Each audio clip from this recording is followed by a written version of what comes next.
Hero Stock Nation.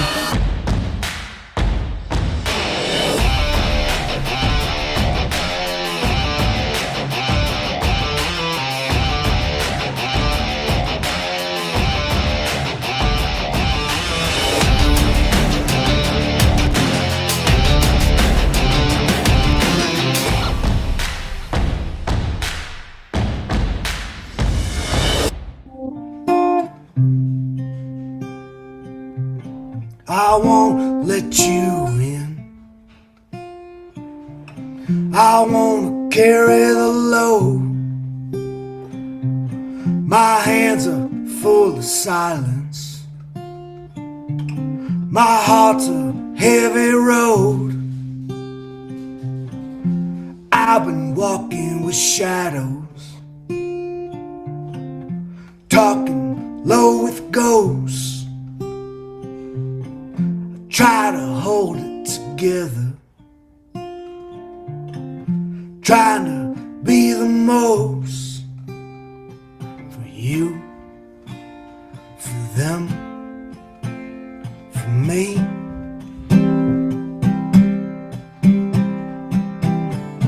I've been holding back to see things I don't want you to feel, I don't want you to see. I'm still trying to breathe. If I fall, it's completely for you, for them, for me.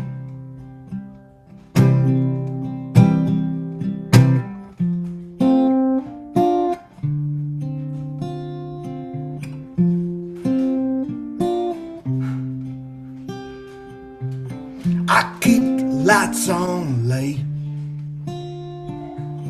so I don't sit in the dark. I cover up the questions with a warning weathered heart. I've been fighting with stillness in a war that no one knows. Trying to be the shelter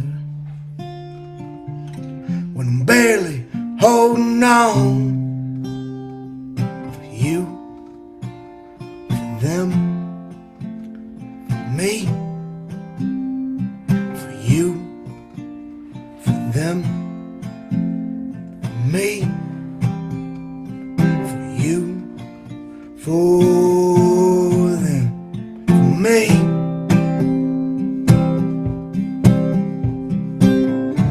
I've been holding back to see, and I'm still trying to breathe. Things I don't want you to feel, things I don't want you to see. If I fall, it's completely for you, for them, for me. Them, me. What's up, Hero Stock Nation? I'm Tom Lamog. Welcome to the round table where heroes talk. Let me bring in my co-host, Matt Jones. Now, here's what you should know about tonight's guest. Now, he has been on a couple of interviews with me already on the other program, Song Sung True, A Veteran's View, over the last couple of years. Our guest has got a couple of albums out. As far as I know, he's got a couple of albums out, close to 20 songs that he's written based on his experiences in and out of the Army. And of course, he's out there performing live. Not only has he performed as the main act with his band, the 105s, but also opening acts for other artists in the Colorado Springs area. And at the heart of all of this, I think what I was left with Tim Meegan Jr., who he's going to bring on in just a second here, are the stories of him serving during Operation Iraqi Freedom, told through the music off his first album, Cook County Country. Haunting, vivid, brings back the memories that he experienced in ways that I, as a civilian, have no experience of fighting wars, was impacted tremendously. And it was just one of the albums that I do have in rotation quite frequently, and I can't wait for him to share some stories about that. Yeah. Oh, absolutely. I know music has got a way of just kind of connecting us to those things that we've experienced in life. And, we have the ability to shape it and to, put it out there for other people to listen to. And so, I mean, you've talked about this guy almost, I don't want to say almost every time that me and you have been talking with each other, like, Matt, you got to meet this guy. I'm super excited. So I'm digging the music. I think we should bring him on and just jump right into it. So today we're featuring Tim Meegan Jr. He's a singer-songwriter who grew up in the south side of Chicago, and he went on to serve for 4 years in the U.S. Army during the Iraq War. A husband, a father, full-time firefighter, 15 plus years. Tim is also a Memphis recording artist. His band, the 105s, is based in Colorado Springs. Their music, a soulful blend of rock, folk, alternative country shaped by real-life experiences of war veterans, firefighters, blue-collar workers, and also echoes the spirit and sound of John Prine, Townes Van Zandt, Johnny Cash, and J.J. Cale. And if you go to Tim's website, searching for music that's genuine, heartfelt, and rooted in truth, hey, look no further. You're in the right place. And I can't wait for you to hear the stories. Let me bring Tim on. Hey, Tim, welcome to the round table. How you doing tonight? Good. How are you? Thanks for having me. I'm doing great. Third time's a charm. I'm telling you, man. We've had a couple of really good interviews previous, and let me just kind of go back to when I first met you. This was October 2023, and you had joined me for episode 5 of Song Sung True, A Veteran's View. And I remember hearing about you and your music, and I thought, okay, let me, new podcast. Let me just go ahead and bring him on. And since then, all right, I have to say this. One of the lasting impressions, and just as I was telling Matt, your stories of serving, putting it to music, and sharing it even just acoustically live. It was very, very memorable for me. A few months later, June 2024, you came up and you were preparing for the Memphis sessions, and I know we're going to talk about that. Race Against Time is the album, and you were preparing for that. And then here we are, December 2025, and I remember you saying that you were getting ready to head back into the recording studio, back to Memphis with some new material. I'm hoping we can touch on all of that in the hour that we have. It's been quite the journey, hasn't it? It's been a ride. It's humbling. Hey, you know what? Since we are here at the Hero Stock Nation podcast here, you've got a whole new audience to introduce yourself to. Yeah, I grew up on the south side of Chicago. Moved around a lot in that particular area between Chicago and the Chicago Southland suburbs. But it's all, if you go there, like everyone that lives there, it's all kind of the same place. So just moved around between different apartments, trailer parks, and then finally finding a house right after I started high school, and then ended up joining the Army, and went away, and I never came back, honestly, other than to visit family. So you went on to the military, the U.S. Army, and then I know that from some of the interview notes that I took the last time around, 4 years. And what would you like to share about your military experience that our Hero Stock Nation listeners might be interested in hearing? I think the biggest thing is that I served in Ramadi, Iraq between 2004 and 2005, which was that time. It became a major hotspot in the war at that time. And I was just an artillery guy. Like I shot cannons, like that's what I went into it for. And basically got thrown to the streets for about 8 months, where I was kicking indoors, patrolling streets, Humvees, whatever, doing that whole thing. So I'm never claiming to be anything I'm not, but like it was such a violent place at a violent time that we got in the mix more than I think I ever thought it would happen. I guess you never know how it's going to happen, but like it happened to us. Veteran in the civilian world, I know that guitar was one of the things that became of interest to you. Can you talk a little bit about, how you ended up with picking up a guitar? So yeah, like I said, right before COVID, I found out I had remaining GI Bill years left. It wasn't much time, but it was enough to like, oh, let me see what I could do with it. And the things I wanted to do, I was looking into carpentry, I was looking into welding. Just wasn't going to work out with my schedule being a firefighter. And I've always loved music. I love storytelling. Like it was just, I've heard people say I can kind of sound like Johnny Cash a little bit. So I was like, well, what about a guitar lesson? So I was able to start doing that right before COVID hit, and then I learned a little bit, but not much, when it was done. And then COVID hit, and I found out my brother went to jail, and I wrote my first song off of him going to jail. And it's the only song I've ever written that's not completely true. It was just this story of a guy getting out of jail because I believe my brother's innocent. So it kind of fell into certain hands after playing it a few times to people that are like, hey man, someone told me like it sounds like Towns Van Zandt, who was a hero of mine. So great honor to me to hear something like that. And they were the ones that eventually pushed me forward and said, write more, just keep writing. So I just kind of kept going. Yeah, and The albums few were. chords that I know. So Oh, well. Is that true when you record it? We'll go on to the first album. That's your first album, right? Cook County Country. that was my first album, yes.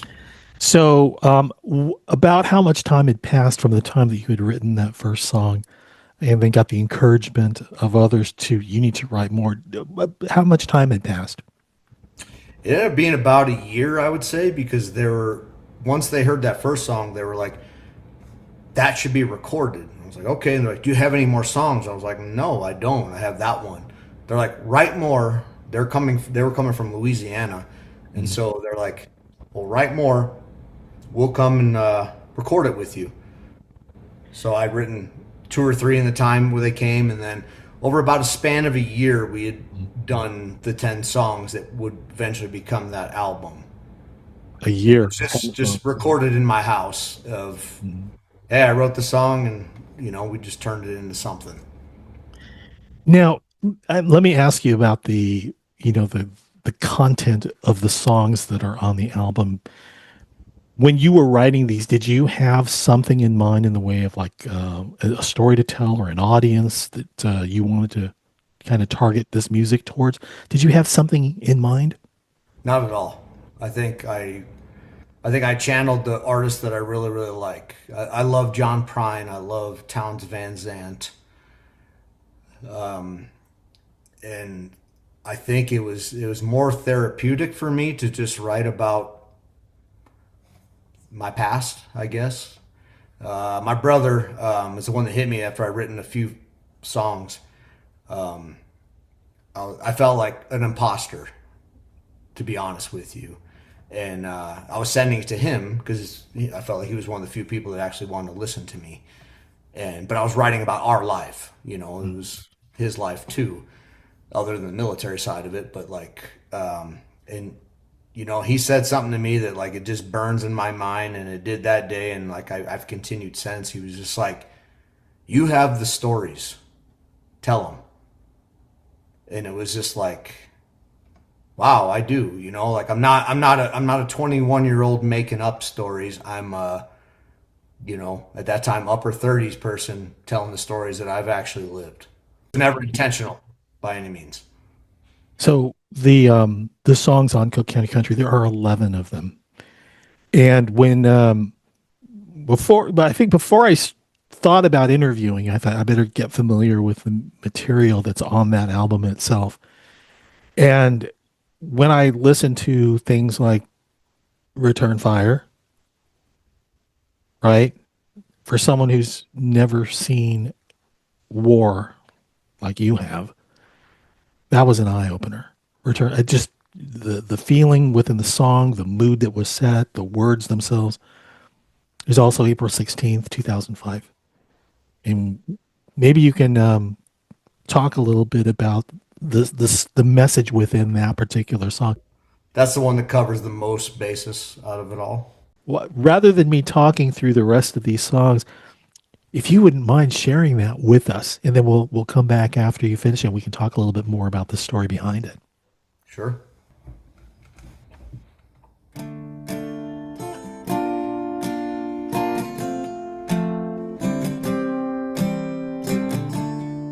Nights I wake up in my bed,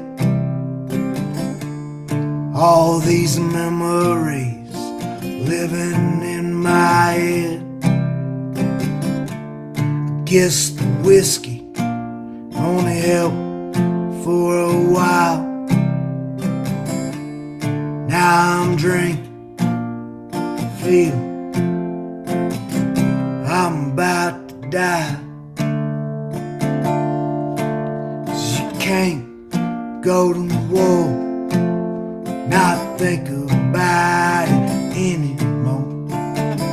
Losing a friend you'll never see again. Weight of a trigger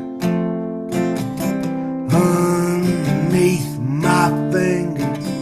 Can't go to war, not think about it anymore.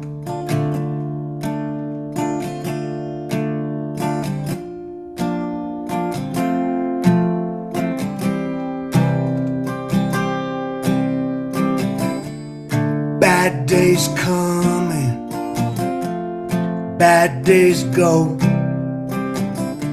Someday my kids wanna know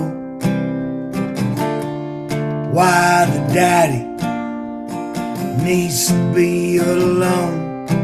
'Cause I'm feeling living that goddamn war.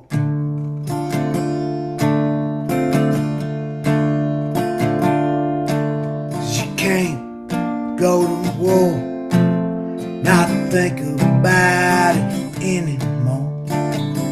Losing a friend you'll never see again. Weight of a trigger underneath my finger. Can't go to war, not think about it anymore.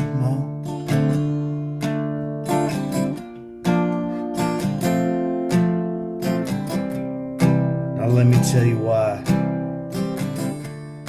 October of 2004, I saw 3 of my friends die. October 6th, 12th, and the 29th. Then on April 16th, 2005, 3 more died in just one night. One more gone after we got home. See, he just couldn't take the pain anymore. It was 1 year, Ramadi Iraq. I'm seeing, feeling we were never coming back. 'Cause you can't go to war, not think about it anymore.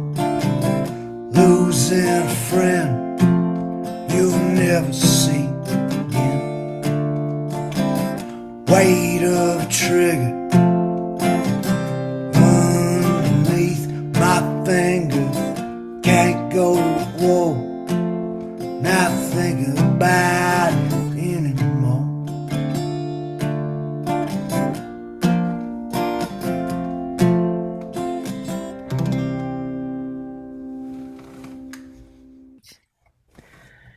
So the album Cook County Country, Tim, I mean, I picked up on a number of experiences and the songs that you had written of serving.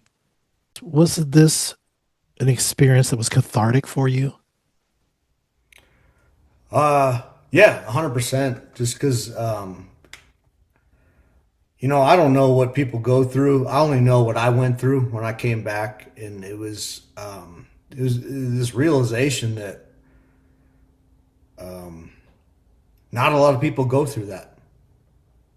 Like the handful of people that served at that time, yeah, like some of us got thrown into that, but like the majority of people don't. Even a lot of people that serve don't. And for me, like my wife didn't believe it, my family didn't believe it until they started meeting my friends and the guys that they're injured but are still alive. And then it came to the point where like they're asking me questions like, "What happened to you over there?" And so for me, yeah,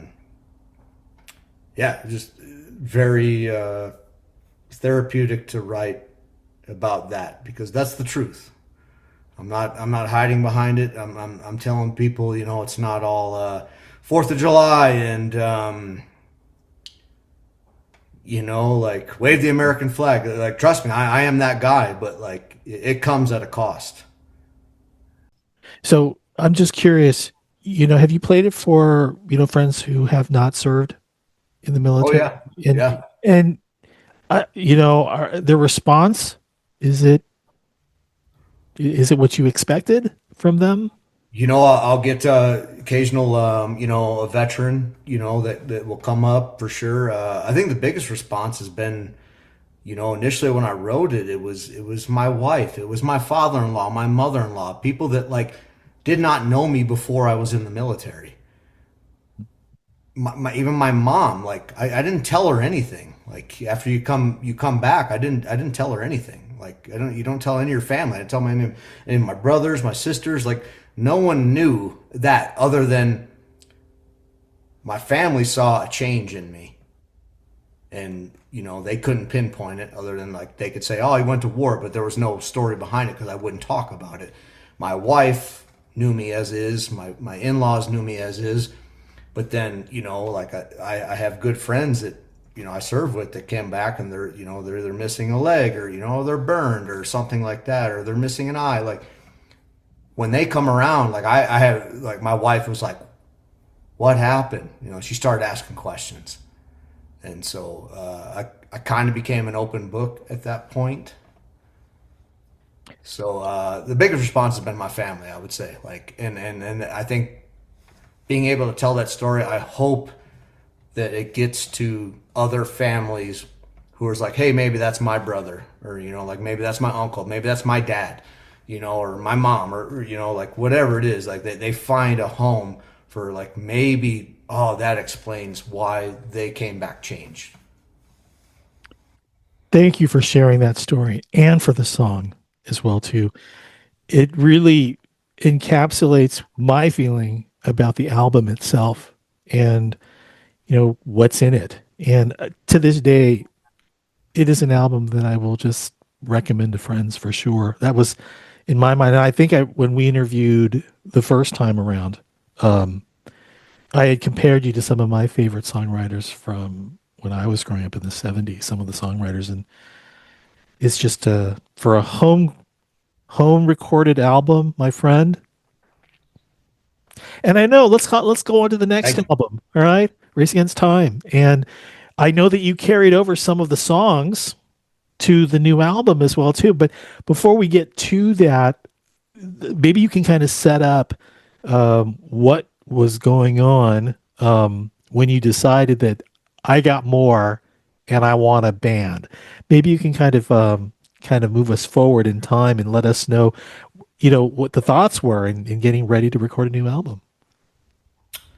Like it was, we were just playing the local shows, doing what I think most bands do or most musicians do, playing in bars, playing in breweries, like wherever we could find a spot to play. And, it was a lot of covers, but at the same time, I was doing my original stuff. And I kind of had a group together. And then, some things happened. It just didn't work out with them, and I was kind of back to the drawing board, but I couldn't shut off my mind in the stories that I was trying to write. And, one of the guys that was with me in that original part of it, it was like, well, let's keep going and figure it out. And so he knew a guitarist, and then he came in, and then we had a drummer, the mutual friend that just came in, and like they believed. I don't know, or like playing and like just getting together and playing, and just all right, well, this guy's coming over tonight, okay, and just kept doing it, and then it just turned into like, well, what are we doing? Like, we're not sitting here practicing Leonard Skinner covers or Johnny Cash covers. Like, we're singing the stuff I wrote, and it's like, well, what do we do? And it turned into, I want to go record. And in my mind, I wanted to go to Memphis. Like, that was where I wanted to do it at. I thought I read in your bio that the band consists primarily of veterans. Am I close? Well, it's a combination. Okay. My bassist is a veteran of the Gulf War. My drummer is a firefighter, and I'm one of both. So yeah, that's as far. And then our pedal steel player is in the Air Force Band. Nice. And this is really the formation of the 105s. This group of individuals we're talking about. Correct, and we also have a guitarist too. That's a big part of our band. Yeah, he fell into it at the same time, and yeah, we're all still pretty much a core group. And we added a keyboardist, a piano player that's coming to Memphis with us. In terms of the songwriting process itself, is this something that you opened up the band to, or is this for this new album that you were working on? Was this collaborative, or was this something that you were doing primarily on your own? No, it kind of all happened the same way. I just kind of write the songs acoustically and then bring it to them, and they all do their magic. They all have their own parts they add, and that's the beauty behind it. Like, we all pull from different backgrounds of songs we like, and obviously there's gray areas where like, oh yeah, I know that artist, and we like it, but then we could all each bring in an artist that we're pulling from that none of us have ever heard of either. And that's the joy of making music. You just there are no rules, really. There's no rules, no. And I hate when there is rules. Like that is immediate shutdown for me. Like, well, the rule is this. Like, nah, I think that's called music theory. It's gotta go. Well, in terms of the songwriting itself, I'm sensing that it was, the messaging within your stories was quite different from the first album. Yeah, I feel like the first album was a lot of just therapy, just writing about my past. I felt like the second album had a little bit to do with my current life, with what I was facing, with some of the songs that we've evolved naturally live, and we're like, wow, that changed in the moment, and so we liked the energy of it, so we brought it over. There's 3 songs we brought over from the first album into the second one. Comparing it to the original recording, these remakes that you did from the first album, is it how you envisioned it to sound? No, not originally. No, but that's the beauty of the band that that we're in, and why I love these guys, and why it's been so like fun to get together. Like, it just changed in the moment. It was never planned, really. It just happened live, and I think that's the beauty that comes to happen when you're playing live with a band. That like sometimes it just happens, and you don't even plan on it, but you roll with it, right? That's how you learn to do things live, that like, oh, someone's doing something different. Like, okay, the drummer's playing just a little bit faster. The lead guitarist is doing something different.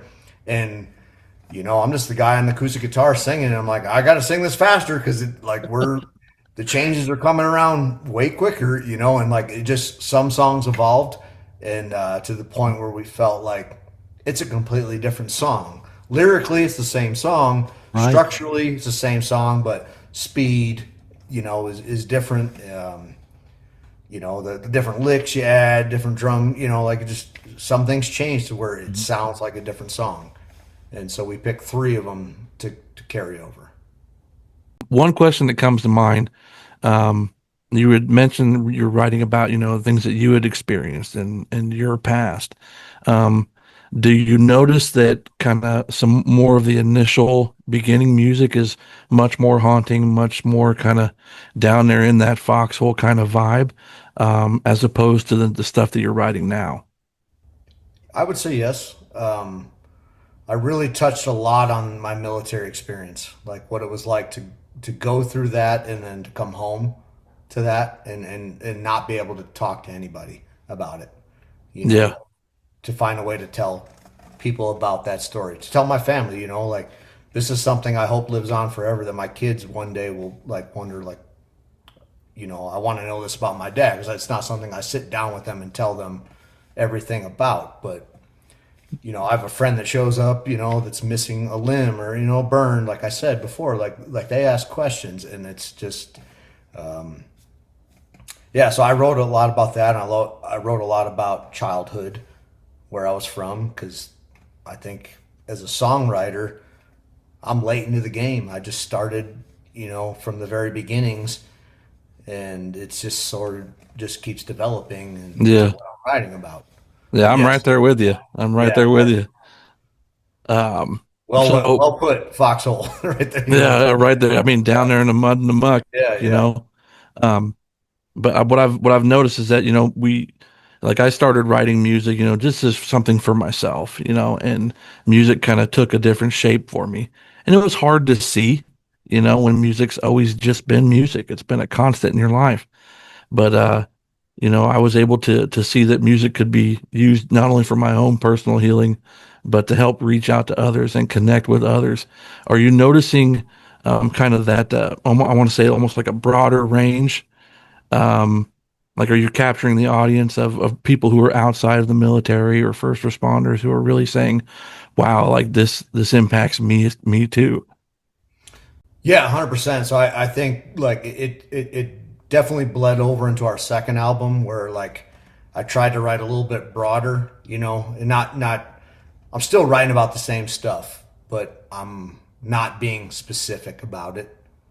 And then this third album that's coming out, yeah, I have a lot of songs on there that I feel like, for me, I'm going into the military mindset of like I live that and this is my experience. But in reality, I think it's going to touch on a broader basis. Like, hey, this is just being a dad or a husband. Being a good dad, being a good husband, and the battle of being that.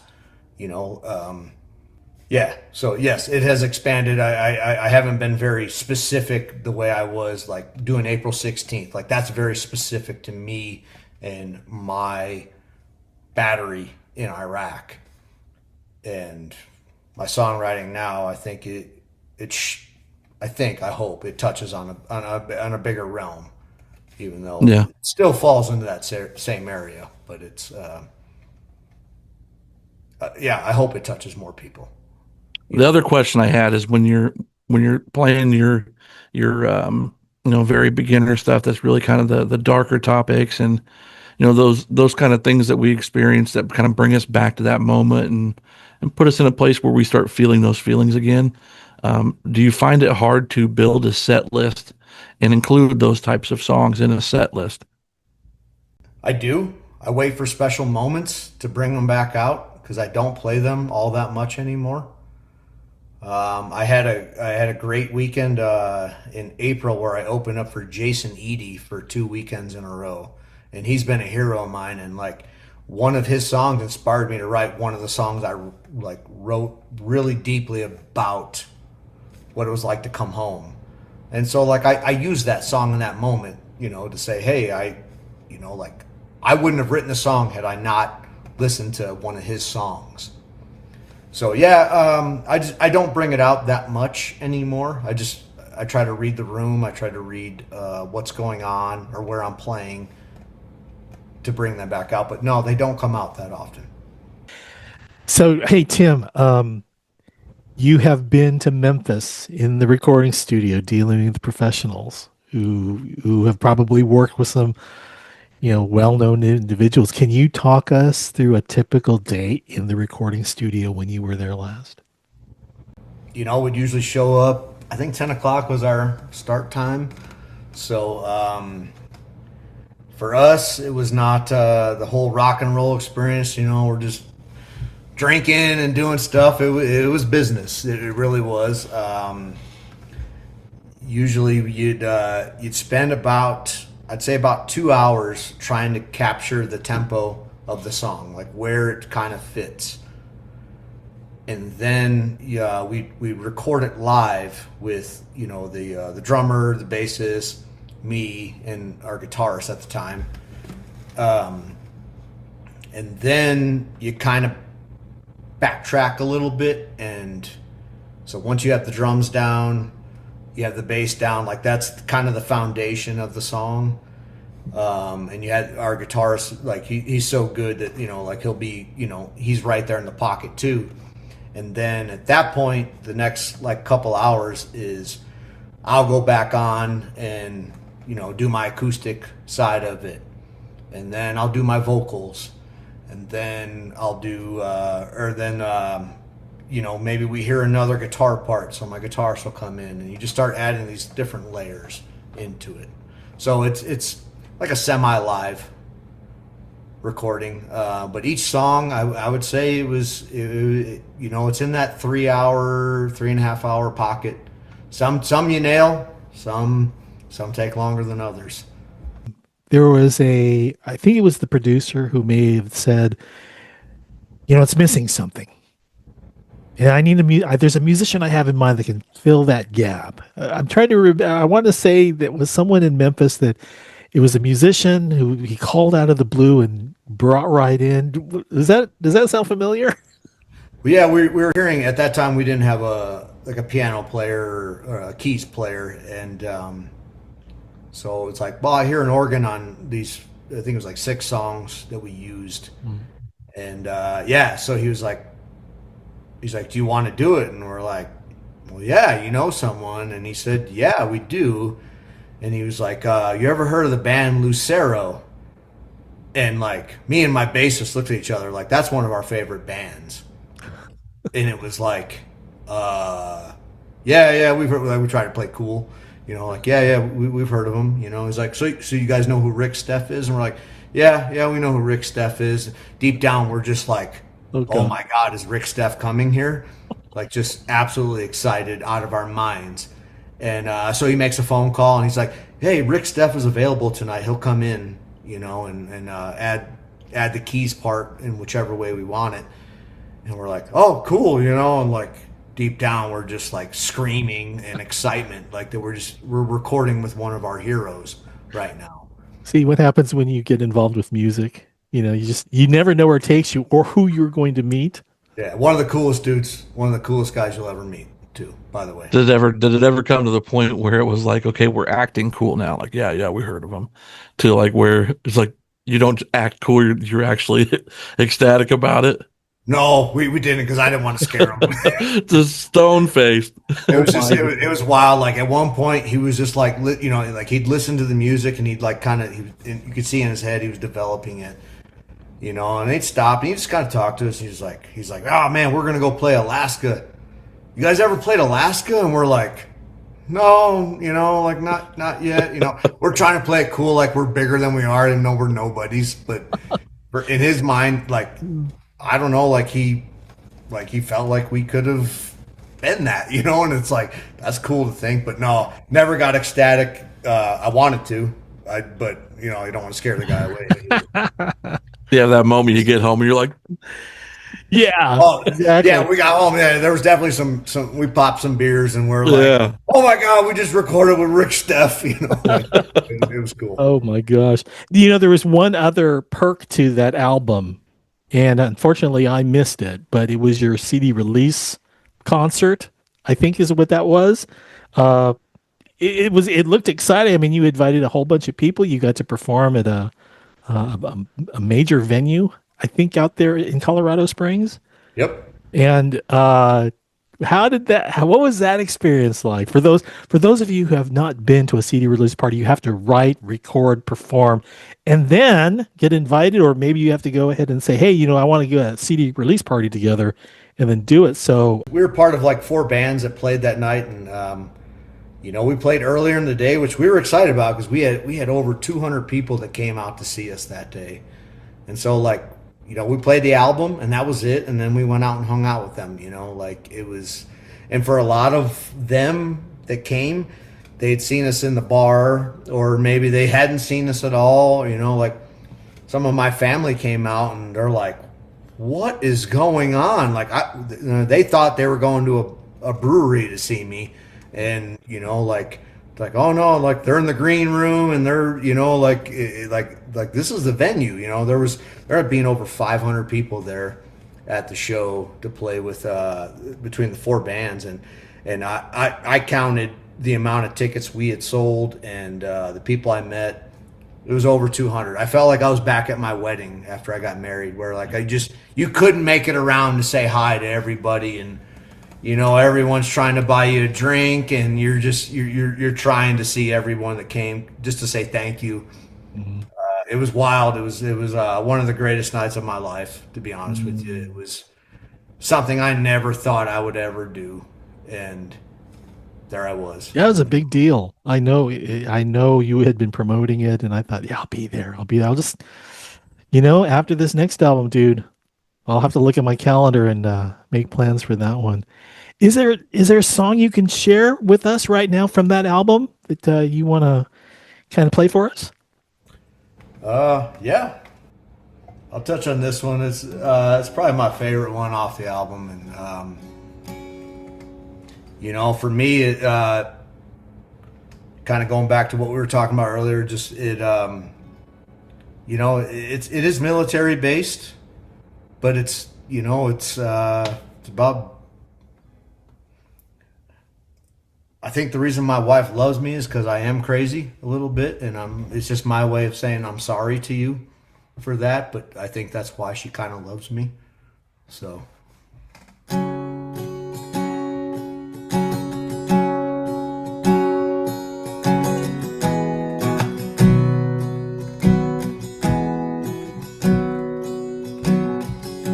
I know, so I show you everything, yeah, everything. My scars, my heart, and all my pain, yeah, all my pain. Try to keep going crazy when all I want is to be sane. What I think is maybe crazy is just who I am.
tried to keep from going crazy. When all I wanted was to be sane. What I think is maybe crazy is just who I am.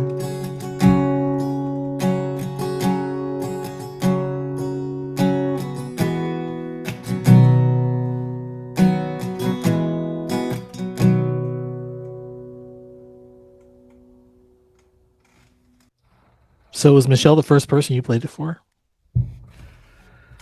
Ooh, The answer is not, yes. no, not completely. My daughter, I had the riff down. Uh-huh. My daughter walked by me. I was playing, and she was just like, "I like that, Dad."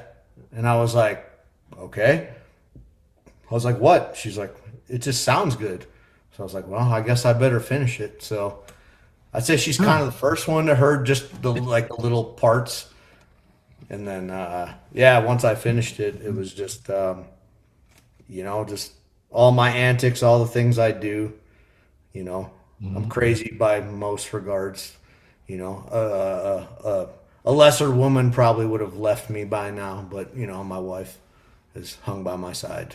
So Man, I want to know, was it one of the first songs to really be pushed out there to the world? Was that the song that was the first one off the album, or that one was, actually? yeah, I'm telling you, was man. Yeah, and I thought you had posted it. not the most popular, but yeah, we thought that one would be the one because yeah. Popular. Are you getting airplay? Are you getting like coverage from the local stations or internet radio or anything? Nothing locally, internet radio. We'll pop up different get some stuff in Colorado, nowhere around here. So I don't know how they picked up on us, but yeah, there's a couple mountain towns that will play a few songs. The one I wrote about my brother. We've gotten a handful in Italy. That was an odd one for us. That can't believe they're listening to us over there. A few in Ireland, like Great Britain. Yeah, there's a handful that's radio play, but Spotify is where you're kind of looking right now these Yeah. days. Is that where we can find your music? Oh yeah, Spotify? Is it also on like Apple and Amazon and Apple, Amazon. I think Deezer's another one. YouTube. Yeah, okay. I don't know. Yeah, I don't know them all, but I know you got a website yes, and www.timmeeganjr.com. TimMeeganJr.com. Yeah. Okay. Okay. I thought that was it. Okay. I've got one more question for you, and I know Matt's gonna have a few more, but can we talk about I want to say Camp Southern Ground, specifically Warrior Path, because I think one of the last things I remember us talking about was you saying you were going and me saying, "Hey, I think I know a couple of the instructors or coaches or whatever." And I see that you were in the same picture with the very people that I had mentioned. How was that? First of all, what is it, and how can you maybe talk about some of the highlights, your experiences with that? Camp Southern Ground is like a boot camp for singer songwriters, but you got to be a veteran or a spouse of a veteran, is what I understand the criteria is. And yeah, they bring you in for 4 days and bring in all these industry professionals, people that they're doing it. They're either songwriting or they're producers, or they're in the marketing side of it, or they're in the vocal lessons, and they just it's a 4 day boot camp to being a songwriter, but geared towards veterans. And they do it for about, I don't know, 14, 15 people once a year. And so I was very fortunate enough to go down there in Atlanta and do it. And it's put on by Zach Brown of Zach Brown Band. It's on his property. and he brings in the people, and yeah, I just got to meet so many great veterans that are songwriters. One spouse of a veteran songwriter. Um, yeah, just had a great time, sharing that moment with them. They, yeah, they brought in all these industry professionals that just teaching you stuff and helping you move this career forward. Any takeaways? Were you able to create anything from that event? Yeah, I mean, I take away from everything I do. Honestly, it doesn't matter. It could be pity to some people, but like I take away those moments. I realize that being a songwriter, like I'm watching, observing everybody around me, you know. But as far as that goes, yeah, it was great. I realized like I want to be a songwriter. I do. I just, some of the people they brought in were more very. Basically, the feedback I got, they're like, "You're the only one that can do that. That could sing that song." Mm. So whether it's my voice and what I was writing about, I wasn't writing the I always say pickup trucks and solo cups sort of music, that, and I don't have the voice that quite fits in with what is pop country by any means. And There's a so lot. There's plenty of my that out there right now. I yeah, can. my takeaway was that I'm okay with that. That's not why I'm doing it at all. I'm writing this Yeah, that was for ultimately I'm writing this for myself, and then if it gets to somebody else, I hope it does, because I am writing about a lot of other people. I think that's what's awesome about that when they say that you're the only one that could sing that or you're the only one that could perform that really kind of speaks to the uniqueness that is your music and your writing style. So, I mean, with that, I mean, I have a question right here. Is can you kind of describe to us what your writing style looks like? Like, how does that process take place? Is it the lyrics first? Is it the music? And which one's easiest? It goes both ways for me. I've never had. I wish I had one way that I did it, but I don't. Um, I've had times where like I'm sitting there and like the song I just did. I had a this. I sat there with this.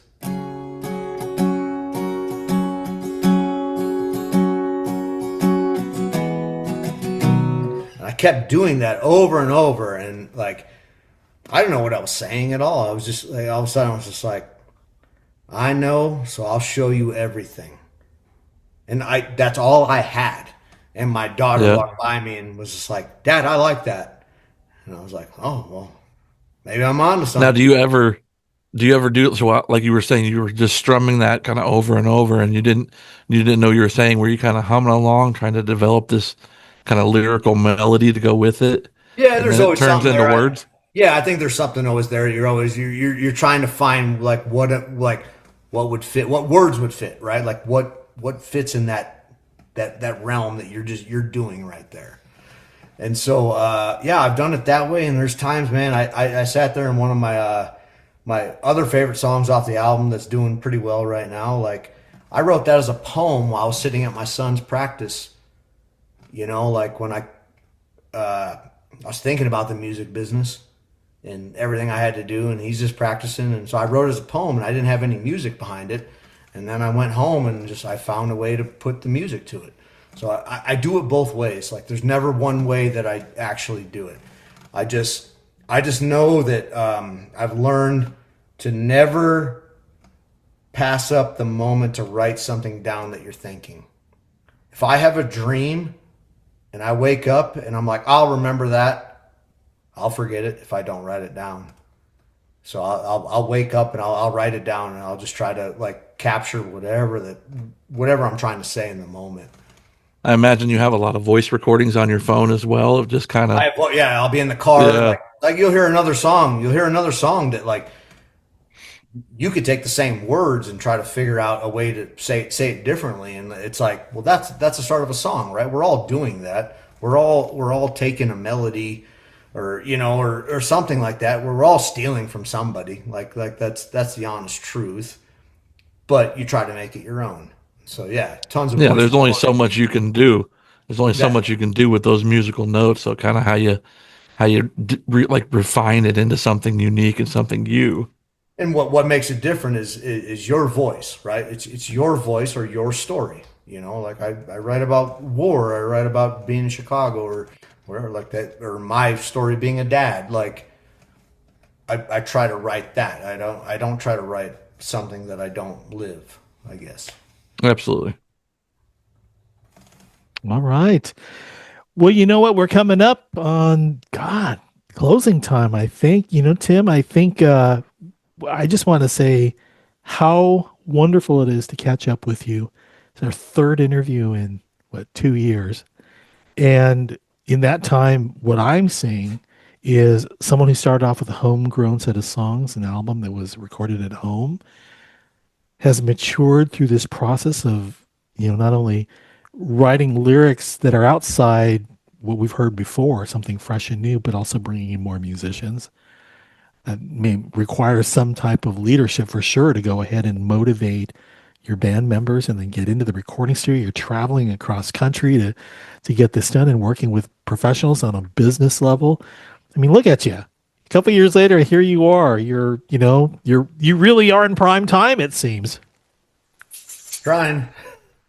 I, I'd like to get paid like I am, but I'm trying. So, We'll keep it up. Hang in there.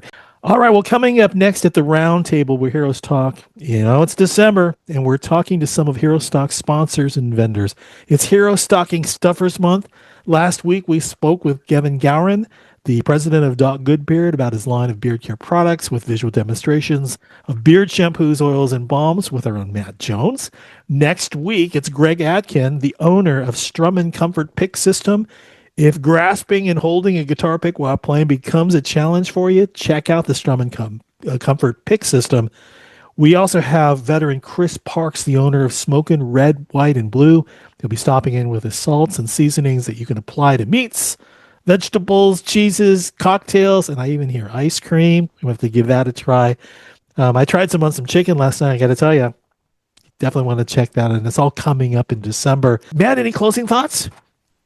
I'd tell you, man. So you told me all about Tim Meegan Jr. and the episodes that we had, done before, and you said you were really excited for me to meet him. I'm so happy to meet you and know a little more about you, man. And I love what you're doing. It's inspiring stuff.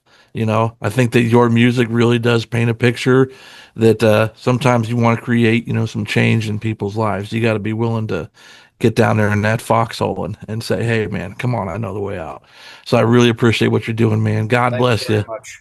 God bless you too. Thank you. That's it for now, everyone. For Matt Jones and for Tim Meegan Jr., I'm Tom Lamog. We'll see you next time at the round table where heroes talk.